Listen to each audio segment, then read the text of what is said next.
भाव जी तक अपने प्रतिक्रियाओं के रूप में अवश्य पहुंचाइए। कहता हूं कि लो आ गया है फिर से अब जन्मदिन तुम्हारा, लो आ गया है फिर से अब जन्मदिन तुम्हारा, सबको लगा है प्यारा ये जन्मदिन तुम्हारा। क्या बात है, सबको लगा है प्यारा ये जन्मदिन तुम्हारा। जीवन में आपके बस खुशियों के गीत गूंजे, जो सबके मन को हर ले ऐसा संगीत गूंजे। पलकों से आपकी ना आंसू कभी भी छलके, गम कम हो जिंदगी के भीगे कभी ना पड़े। कम है, मैंने कहा कि शब्द मेरे हैं और उनको लगना चाहिए कि कभी को बोल रहे हैं और इस तालियों की प्रतिध्वनि आपके जो आपकी चाहते हैं। बिल्कुल। पलकों से आपकी ना आंसू कभी भी छलके, जीवन की हर डगर पे खुशियों का हो बसेरा, हर पल हो जिंदगी में नूतन नया सवेरा। जीवन की पूरी बगिया हर दिन सुकून से महके, आनंद मन का पंछी डाली पे उसकी चहके। जो सोचे अब तलक वो पूरे सपन हो सारे। क्या बात है। अभी भी उनके मन में नई नई योजनाएं बनती रहती हैं और अगली पंक्ति पर मेरे कहने से समर्थन कीजिएगा। इस अमृत महोत्सव पर मैं निवेदन करना चाहता हूँ मेरी तरफ से, आप सबकी तरफ से, बाबूजी तक ये एहसास पहुंचे कि 8000 बच्चों का परिवार उनके बारे में क्या सोचता है। जो सोचे अब तलक वो पूरे सपन हो सारे, दुख जो भी आपके हों बन जाए वो हमारे।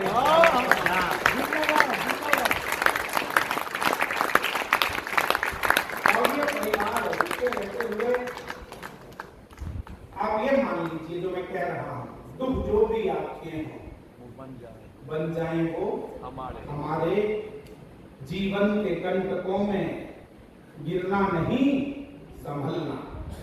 समाज सेवा का रास्ता बड़ा कठिन रास्ता है और अभी ये कामना मैंने आप सबसे की थी, एक कामना मैं बाबूजी से भी करना चाहता हूँ। जब बड़े सामने बैठे हो तो बच्चों को मांगने का भी हक है, तो वो भी मांगता हूँ। जीवन के कंटकों में गिरना नहीं संभलना, चाहे ये दुनिया बदले पर तुम नहीं बदलना।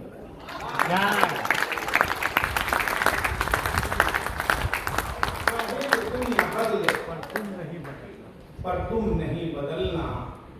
ईश्वर ने अपनी सारी सौगात तुमको दी है, जो देता ना किसी को वो बात उनको दी है। ईश्वर ने अपने सारी सौगात तुमको दी है, जो देता ना किसी को वो बात तुमको दी है। जो मिल गया है उसको रखना संभाल कर तुम, एहसास रूपी पंछी को दिल में पाल कर तुम। जीवन में कुछ नहीं है इस बंदगी से बढ़कर, कुछ भी नहीं तुम्हारे लब की हंसी से बढ़कर। लब पे तुम्हारे हर पल खुशियां ही मुस्कुराएं हैं बाबूजी को हर पल हम सब की ये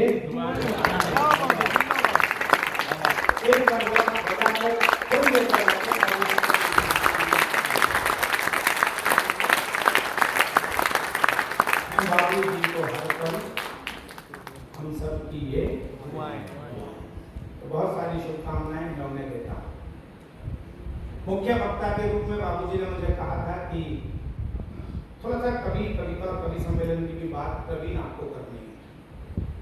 पहला मेरा धर्म था कि मैंने उनके सम्मुख अपने विचार प्रकट किए, जो उनका आदेश है। मैंने कहा बाबूजी बहुत सारे विषय हैं कवि सम्मेलन के बारे में, मैं 1 घंटे बोल सकता हूँ, 2 घंटे बोल सकता हूँ, किस विषय पर बात हम करें। तो उन्होंने कहा कि राष्ट्र जागरण धर्म हमारा, तो ये बात हम संस्कार और नए कवियों को क्या करना चाहिए उस पर केंद्रित करते हैं। मेरे साथियों, मेरे भाइयों, किशोर जी भी बैठे मेरे सामने, मैं काम करता हूँ। भुवनेश मेरा बहुत प्यारा छोटा भाई यहाँ उपस्थित है, हमने बहुत अच्छी योजना की। सारे इतने सारे लोग हैं। ये भोपाल मेरा मैसेज आया था, भैया कल आपके दर्शन करूँगा। रोहित भी पीछे बैठा है। देखिए ये बड़ा कठिन दौर है, मैं स्वयं ये स्वीकार कर रहा हूँ। ये थोड़ा सा कठिन दौर है। अर्जुन की उपस्थिति में कह रहा हूँ कठिन थोड़ा सा इसलिए है कि हम सब वो लोग जो कवि सम्मेलन की यात्रा में है 35-35 वर्ष से, कभी कभी टेलीफोन पर हम भी आपस में एक दूसरे से बतियाते हैं इस कठिन दौर को लेकर। एक समय था अब से 25-30 वर्ष पहले कि जब कवि की कविता और शब्द यात्रा करते थे, उसकी कविता के कारण, उसकी परफॉर्मेंस के कारण। लाल किले पर कोई कवि आता था, उसकी कविता अच्छी पढ़ी जाती थी तो कवि उसे आगे बढ़ाते थे और कहते थे कि रात एक लड़का आया था, उसकी कविता सुनी, फिर एक जगह से दूसरी जगह, दूसरी जगह से तीसरी जगह, तीसरी जगह से चौथी जगह वो वरिष्ठ कवियों की रिकमेंडेशन पर जाता था और धीरे धीरे उसका विस्तार होता था। लेकिन आज जमाना बदल रहा है, जमाना बहुत तेजी के साथ बदल रहा है। उसमें नए बच्चे भी, मेरे पास रोज फोन आते हैं, भैया क्या करें, कैसे मंच मिल सकते हैं, क्या हो सकता है, क्या नहीं हो सकता। एक मंच मोबाइल ने हमें दे दी,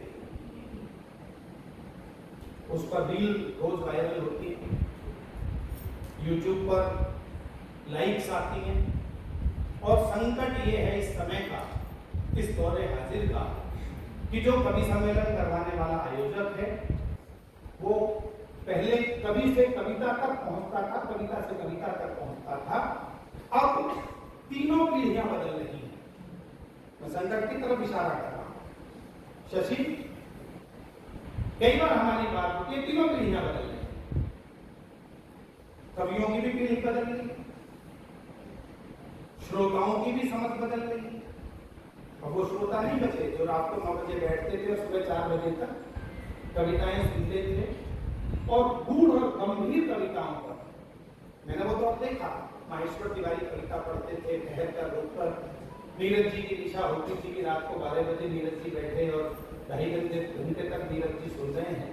लोग हुक्का लेकर बैठे हैं, लोग बजाइयां उड़कर बैठे हैं, सुनने वाले भी बजाइयां रहे हैं। और तीसरी स्थिति ये है कि कार्यक्रमों का आयोजन करवाने वाले भी बदल रहे हैं, उनका विश्वास दूसरी तरफ जाता है। लेकिन इन सारी बदलती हुई चीजों के बीच अगली बात जो रेखांकित करना चाहता हूं, ध्यान से सुनिएगा मेरी बात को। दोनों प्लेटफॉर्म के बीच कवि को एक संकट का सामना करना पड़ता है। शोहरत की तरफ देखता है तो कविता पीछे छूटती है, लाइक्स की तरफ, तालियों की तरफ देखता है तो हृदय पीछे छूटता है, और हृदय को पकड़ता है और कविता को पकड़ता है तो वो दोनों चीजें छूटनी शुरू हो जाती है। एक पेंडुलम जैसी स्थिति कई बार मन को लगती है, सबके मन को लगती है। मैंने कहा कि 35 साल से मैं भी इस दुनिया में हूँ, लेकिन इस सब के बावजूद ईश्वर ने सबसे बड़ी ताकत आपको कविता के रूप में दी है, उस पर भरोसा रखिएगा। इसलिए भरोसा रखिएगा कि आप दुनिया में कहीं भी जाएंगे,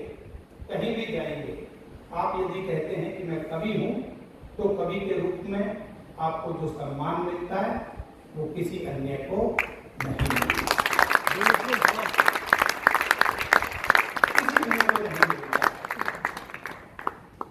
एक उद्योगपति का परिवार एक शहर में हो सकता है, उसकी कंपनी 5 शहरों में हो सकती है, लेकिन आप मुझसे पूछिए तो मैं कहता हूं कि दुनिया के हर शहर में मेरी कंपनी है और हर शहर में उसकी ब्रांच है और हर शहर में एक ब्रांच मैनेजर बैठा है।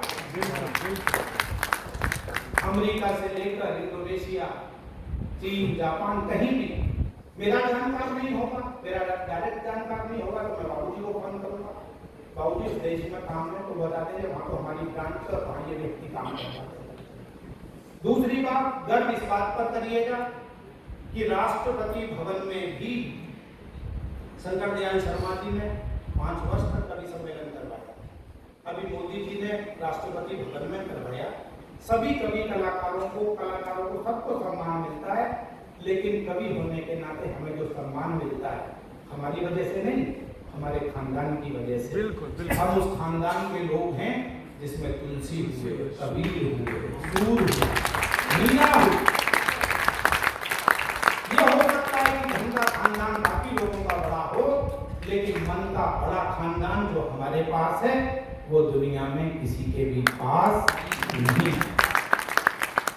इस पर हमें भरोसा रखना है, अपने खानदान पर, अपनी शब्द की शक्ति पर। और मैं फिर पुरानी बात से जोड़ते हुए घड़ी मैंने हाथ से उठाकर सामने रख दी थी, इसलिए कि मुझे पता रहे कि मुझे कितनी देर में बात का समापन करना है। फिर मैं एक बात जरूर कहूँगा, खुद पर भरोसा रखते हुए ये तय करिएगा हमें किस दिशा में बढ़ना है। दिग्भ्रमित होने की जरूरत नहीं है। जैसे मैंने बहुत समय पहले तय किया था, जो मेरे आइडियल हैं मुझे उनके जैसा होना चाहिए। आप एक चीज को पकड़ने का प्रयास करेंगे तो दूसरी चीज छूटेगी। पूरी कायनात आपकी मुट्ठी में नहीं आ सकती, पूरी कायनात आपकी मुट्ठी में नहीं आएगी।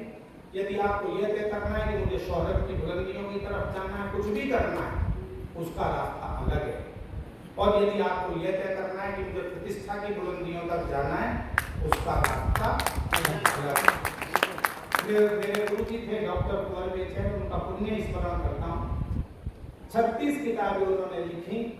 इस दौर का महाकाव्य प्रतीक पांचाली उन्होंने लिखा। 22 स्थानों पर उनके लिटरेचर पर पीएचडी हुई।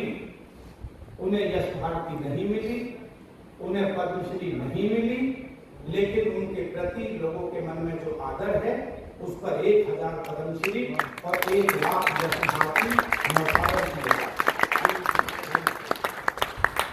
तो रास्ता हमें खुद तय करना है। कवि होने पर गर्व करें, अपनी कविता को आगे बढ़ाएं और जब जब मंच पर कविता पढ़ने का मौका मिले, मैं कहना चाहता हूँ इस मंच से जिम्मेदारी के साथ इस बात का ध्यान रखें कि सामने हमें सुनने वाला एक परिवार बैठा है। कोई भी बात हमारे मुख से ऐसी नहीं निकलनी चाहिए जिसे हम सिर उठाकर आदर, सम्मान और उत्साह के साथ अपने पिता के सामने, अपनी माँ के सामने, अपने पुत्र के सामने, अपनी पुत्री के सामने नहीं कह सकते। उसे कवि सम्मेलन के माइक से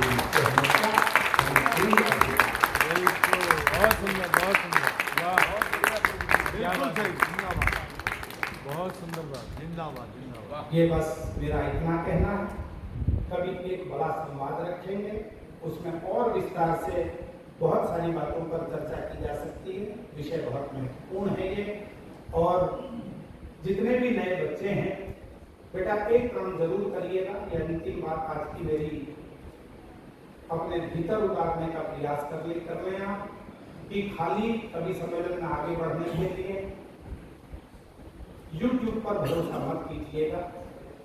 जिस भी विधा में आप कविता लिखते हैं, विधाएं सब महत्वपूर्ण हैं, रस सारे महत्वपूर्ण हैं, लेकिन उस विधा के बड़े रचनाकारों की पुस्तक पढ़ने की कोशिश कीजिएगा। और उस पुस्तक के माध्यम से YouTube आपको प्रस्तुतिकरण सिखाता है। YouTube आपको बताता है कि माइक पर आपकी क्या कलाकारी हो सकती है, लेकिन शब्द की आत्मा से जुड़कर आपको जो आनंद आएगा वो आपको उस काव्य के परमानंद तक लेकर जाएगा। मेरी अनंत शुभकामनाएं आदरणीय बाबूजी को। और ये कहता हूँ, मेरी खुद की 4 पंक्तियां हैं, बाबूजी के लिए समर्पित करते हुए ये कहता हूँ कि तुम्हारी याद के साए में आके बैठ गए, हम अपने जख्म को दिल से लगा के बैठ गए। आपके बारे में सोचा तो ये लगा हमको इलाहाबाद में संगम ना। जिंदाबाद। एक